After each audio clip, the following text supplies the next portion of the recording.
बेटा आज मैं आपसे कैश फ्लो स्टेटमेंट डिस्कस करने जा रही हूँ। तो कैश फ्लो स्टेटमेंट में सबसे पहले हम निकालेंगे पहली activity cash flow from operating activity.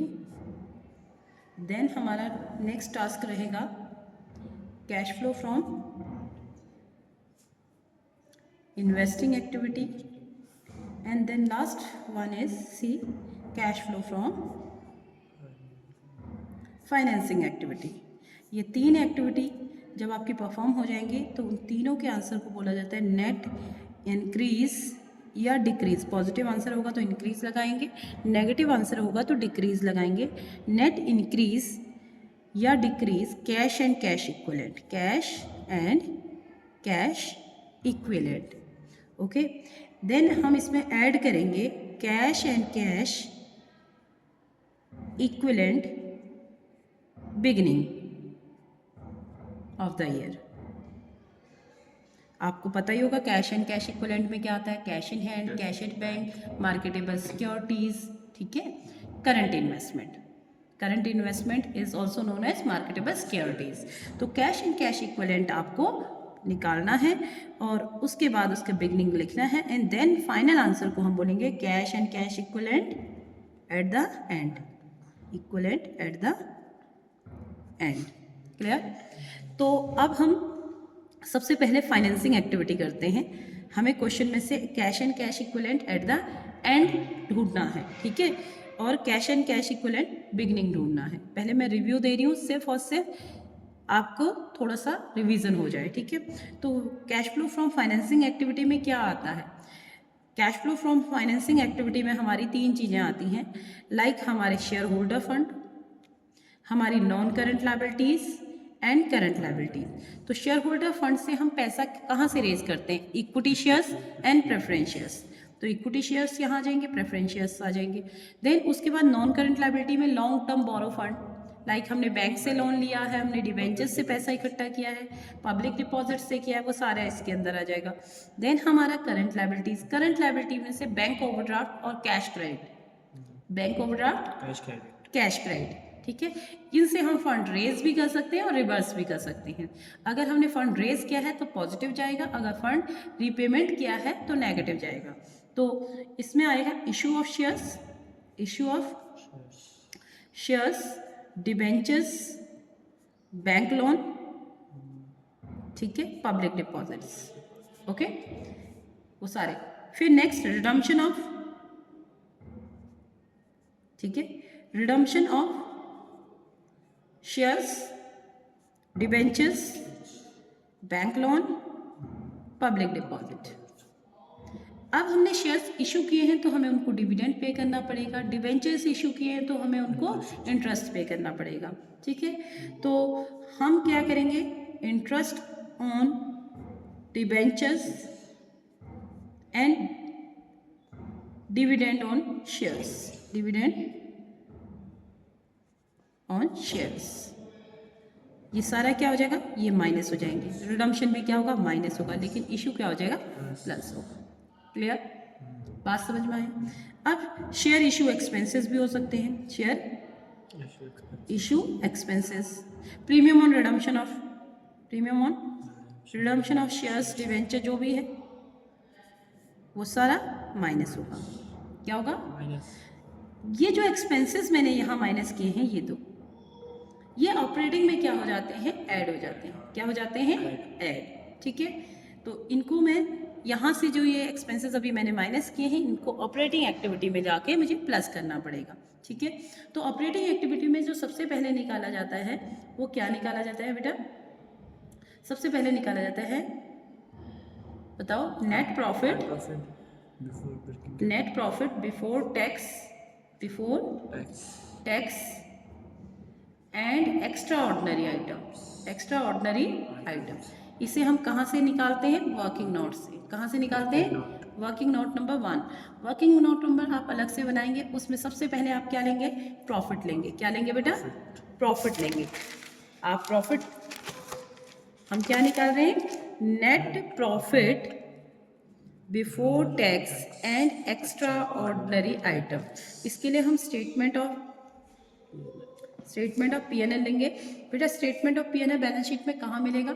आपको मिलेगा रिजर्व एंड सरप्लस में। आप यहाँ करोगे current year minus previous year, general reserve current year minus previous year, फिर आपका आ जाएगा इसमें डिविडेंड, जो आपने फाइनेंसिंग में माइनस किए थे वो यहाँ ऐड हो जाएंगे, ठीक है, ओके। परपोज डिविडेंड वहाँ पे भी प्रीवियस ईयर का माइनस होना चाहिए, यहाँ पे प्रीवियस ईयर का ही प्लस होना चाहिए, ठीक है। सारे डिविडेंड यहाँ पे करंट ईयर के आते हैं, परपोज डिविडेंड प्रीवियस ईयर का आता है, तो डिविडेंड यहाँ प्लस हो गए, ठीक है। And then provision for tax, provision for tax, clear. Provision for tax आपका यहाँ पे करंट ईयर का प्लस हो जाएगा, करंट ईयर का, ठीक है। अब आपका जो आंसर आता है, अगर आपके पास अवेलेबल इंफॉर्मेशन में टैक्स रिफंड है, क्या है, टैक्स रिफंड है, तो आप उसको माइनस कर देंगे।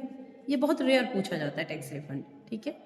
और एक्स्ट्रा ऑर्डिनरी आइटम के लॉसेस को आप प्लस कर देंगे, लॉसेस ऑफ एक्स्ट्रा ऑर्डिनरी, ठीक है, आइटम्स। अब ये एक्स्ट्रा ऑर्डिनरी आइटम की लॉसेस किसे कह रही हूँ मैंने, जैसे loss by theft, loss by fire, ठीक है, लॉस बाय अर्थक्वेक, ऐसे अगर आपको लॉसेस दिख रहे हैं तो आप उनको भी ऐड करते हुए जाओगे, बहुत रेयर है ये, ठीक है। और लेस कर दोगे extra ordinary income, income from extra ordinary expense items, ठीक है, जो इनकम हुई है। लाइक अब इनकम कैसे हो सकती है आपको ये बताओ, आप जैसे आपने इंश्योरेंस करवाया था, आग लगी, लॉस बाय फायर हुआ, उस इंश्योरेंस कंपनी से जो क्लेम आया वो आपकी एक्स्ट्रा ऑर्डिनरी इनकम होगी, उसको आप लेस कर दोगे। देन आपका जो आ गया वो आपका यहाँ पे cash flow from operating activity पे चला जाएगा। क्लियर, क्लियर है। तो मेनली आपसे जो पूछा जाता है statement of PNL, general reserve, dividend, provision for tax, इतना ही पूछा जाता है। ये रेयर सिचुएशन है, अगर आपके पास आ गया तो आपको इनको ऐसे ही टैकल करना है। क्लियर है ये। तो अब आप यहाँ पे net profit before tax in extra ordinary item लेके चले गए। अब हमारा क्या काम है, इसमें जितने भी हमारे डेप्रिसिएशन है, अमोर्टाइजेशन है, यानी मैं क्या बोल रही हूँ, हम इसमें ऐड करते हैं non cash expenses and non operating expenses.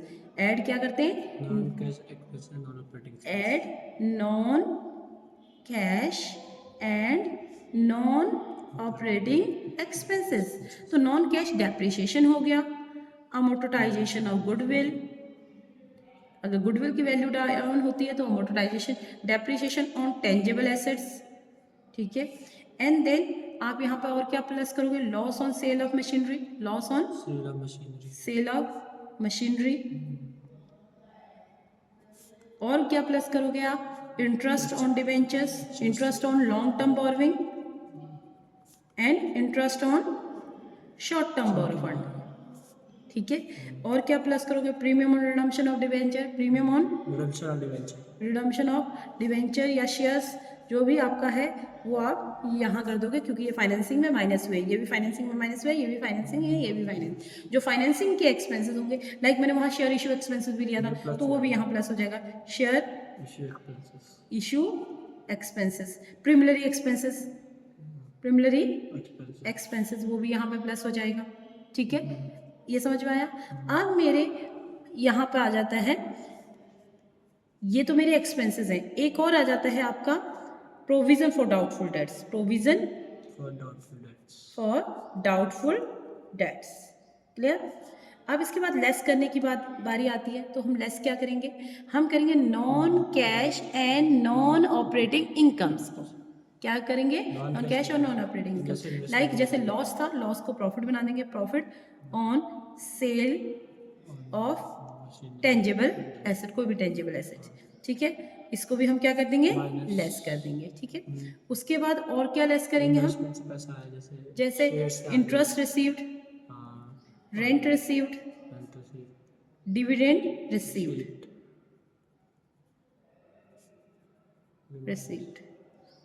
ये भी हमारी माइनस हो जाएंगे। देन जो निकल के आएगा उसे बोलेंगे हम operating profit before working capital change, clear. अब इसमें हमें करंट एसेट का इंक्रीज और डिक्रीज लेना है, करंट लायबिलिटी का इंक्रीज एंड डिक्रीज लेना है, क्लियर। तो करंट एसेट्स में कौन कौन से आते हैं, कैश एंड कैश इक्विवेलेंट को नहीं लेंगे, कैश इन हैंड नहीं लेंगे करंट एसेट्स से, कैश एट बैंक नहीं लेंगे, मार्केटेबल सिक्योरिटीज नहीं लेंगे और करंट इन्वेस्टमेंट नहीं लेंगे, ठीक है। तो बाकी के सारे करंट एसेट हम यूज़ करेंगे। तो अगर करंट एसेट इंक्रीज होंगे तो हम उनको माइनस करेंगे, डिक्रीज होंगे तो प्लस करेंगे, और करंट लायबिलिटीज़ माइनस होंगी तो माइनस करेंगे, प्लस इंक्रीज हो रही होंगी तो प्लस कर देंगे।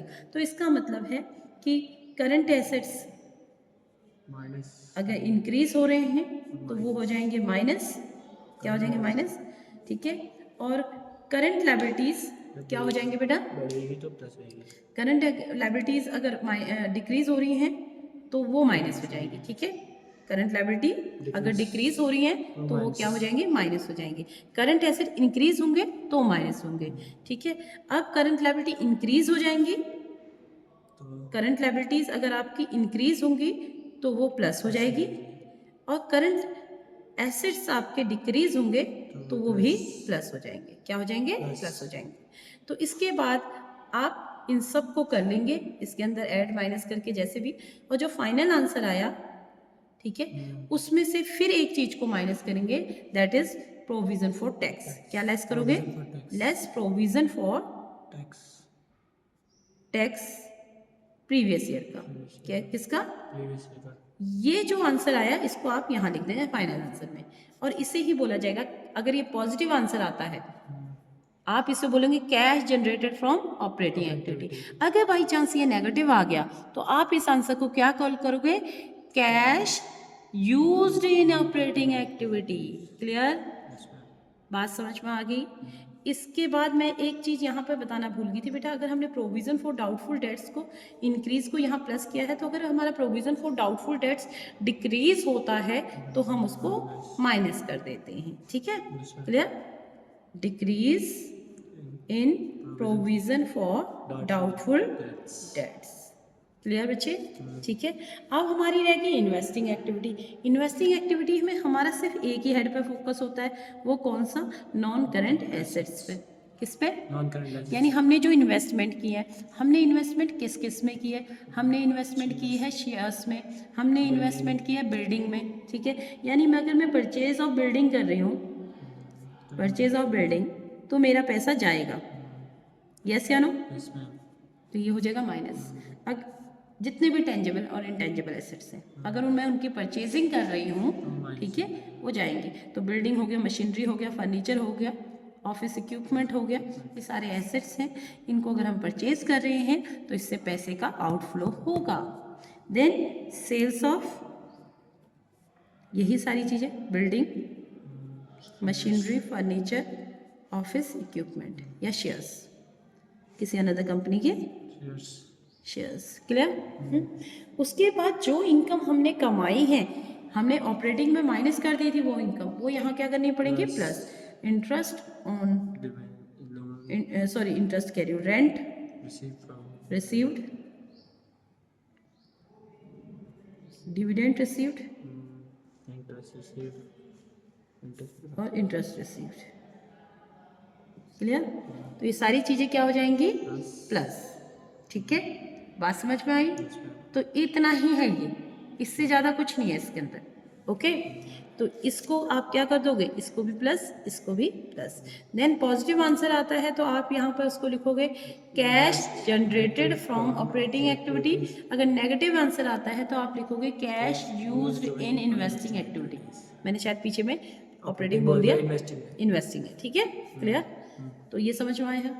अब इन तीनों के आंसर्स को मैंने कहा था आपको नेट इंक्रीज एंड डिक्रीज करके, ये जो ऑपरेटिंग का निकाला, इन्वेस्टिंग का निकाला और फाइनेंसिंग का निकाला, इन तीनों के आंसर को बोलते हैं नेट इंक्रीज और decrease, cash and cash equivalent. तो ये तीनों के आंसर को प्लस करेंगे, इन तीनों को प्लस करेंगे तो हमारा जो आंसर आएगा उसको क्या बोलते हैं, नेट इंक्रीज और decrease, cash and cash equivalent. अब इसमें बिगिनिंग का डालेंगे, तो आपका अगर ऐसे करना चाहते हो तो एंडिंग वाला आपका आंसर बनेगा।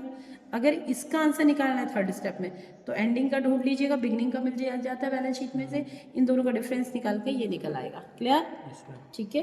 तो ये हो गया आपका कैश फ्लो स्टेटमेंट, ठीक है। इसमें कुछ वर्किंग नोट भी बनते हैं, मशीनरी अकाउंट,